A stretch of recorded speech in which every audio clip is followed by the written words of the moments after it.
কোনো রকম পেঁয়াজ রসুন ছাড়াই যে এত সুন্দর খেতে হবে রান্নাটা একবার বাড়িতে না করে খেলে বুঝতেই পারবেন না।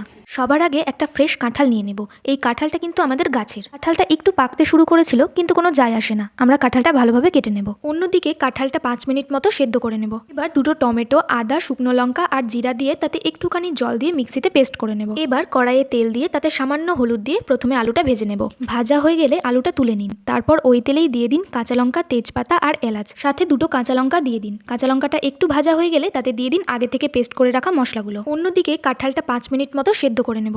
মশলাটা কষা হয়ে গেলে আগে থেকে সেদ্ধ করে রাখা কাঁঠালটা দিয়ে তাতে পরপর দিতে থাকুন পরিমাণ মতো হলুদ, লবণ আর অল্প চিনি। এবার ভালোভাবে নাড়িয়ে চাড়িয়ে তাতে দিয়ে দিন আগে থেকে ভেজে রাখা আলুগুলো। 2 থেকে 3 মিনিট পর ঢাকনাটা খুলে পরিমাণ মতো জল দিয়ে আবারও কিছুক্ষণের জন্য ঢেকে রেখে দেবো। কিছুক্ষণ পর ঢাকনাটা খুলে দেখবেন জলটা শুকিয়ে গেছে। এবার উপর থেকে দিয়ে দিন গরম মশলা আর 1 চামচ মতো ঘি। ব্যাস, নাড়িয়ে চাড়িয়ে এবার নামিয়ে নিন।